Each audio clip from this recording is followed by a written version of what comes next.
If you want to see some parts of Maine that you have never seen before and do some activities you've never tried, here's something that will get you out the door: the Great Maine Scavenger Hunt.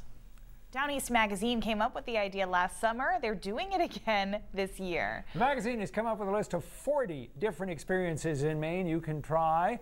Is completing the scavenger hunt easy? No. For starters, you're going to need a couple of boats and time to cover some 2,000 miles on the road. Ryan Kevin, the managing editor of Down East, cooked up the idea for the scavenger hunt last year, but really didn't think many people would take part.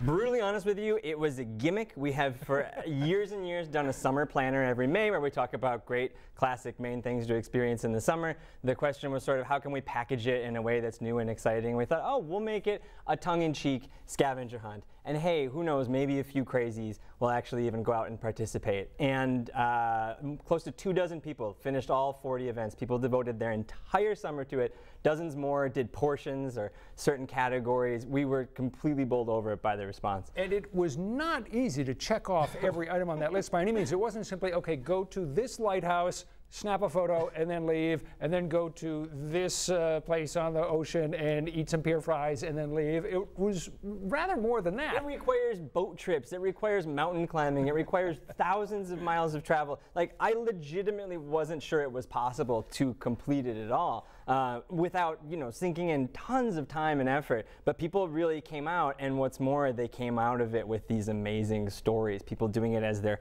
honeymoon trip. People doing it with their kids. People just forming memories that will last a lifetime. They did it with a great sense of fun and adventure, which is what you were hoping for. Actually, it was probably beyond what you were hoping for. Way beyond. But anyway, it turned out to be a great success, so you're doing it again this year. 40 new destinations, places to go, things to do that people ought to check out as part of this year's Great Maine Scavenger Hunt. All across the state, we made a real effort to try and hit every corner of the map for this or that, and it's broken up into 7 different categories. I won't list them all for you, but there's an outdoors category, and if you're into history, there's a histories category. If you're into the arts, there's an arts category, and you can win some sort of prize. You get a shout out in the magazine if you finish an individual category.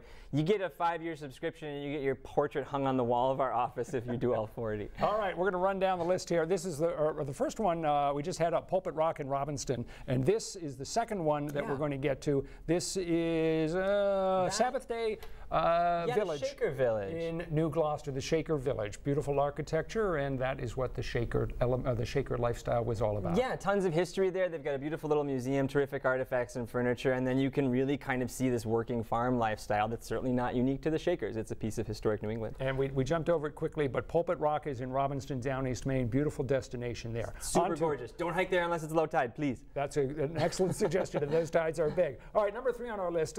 This is the Boulder Mural in Millinocket. What's the story here? If you've been up to Baxter, you've passed this on the way. It's just a terrific photo opportunity. It's a mural that was painted decades ago after this rock would be graffitied real close to the entrance of the southern entrance of Baxter State Park, and so instead it was painted with a beautiful natural scene of Maine. It says, "Keep Maine beautiful." It's been touched up over the years. If you've never stopped to take your photograph there, you're missing a classic Maine piece of roadside fun. Number 4 on our list, the birdhouses in the town of Moscow. A lot of people have been through Moscow. You go through it if you're going from Skowhegan to Jackman, but they may not know the story behind the birdhouses. The story is hard to suss out. We have determined that there are some 100 of them up there. They started popping up years ago with just one, and then another one came. There's been no organized effort. Nobody can pinpoint who the first person was to have done it, but it's another little gorgeous piece of roadside Maine, and I think the usual routine is you're driving by and suddenly you see this flash of color and go, what?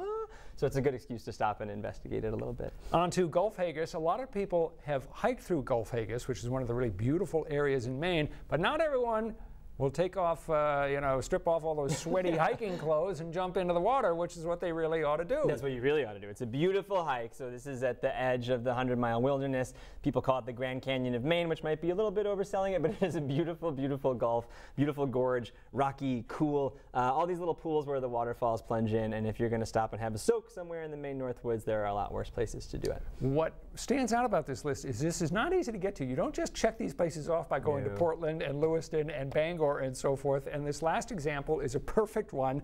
This is Climb DeBully Mountain, which is roughly between Allagash and Eagle Lake, just a little bit south of the two of them, but in the middle, at a remote and beautiful part of Maine. It's so cool. I went up there for the first time last year, and it's a low mountain. It's just a couple thousand feet. It's a really hikeable trail. You pass this sort of boulder field right on the edge of a lake, and when you get to the top of this Debully Mountain, you have a view of this whole chunk of state land, the Debully Reserve land, that is just a gorgeous chain of crystal blue lakes, rolling forested hills. There's a fire tower you can climb. You can see clear into New Brunswick, clear into Greenland probably on a nice day, and it sees such little foot traffic. It's really an undiscovered gem. All right, people who want to compete, participate in the Great Maine Scavenger Hunt can find all the information in the May issue of Down East magazine. And before we go, real quickly, Down East is going to be doing its Lobster Roll Festival again this summer. Downeast.com/lobster rolls for the new and improved version where everybody gets to vote. We've scaled it down considerably after this massive event last year that was destroyed by a microburst rainstorm. We're going to take it indoors. We've got some other perks. Everybody gets to eat all the lobster rolls they want and vote on their winner. It's July 7th. Downeast.com/lobster rolls for tickets, which will sell out because we're capping it. I think it'll be fun. I assume Bill Green has already completed the Great Maine Scavenger Hunt.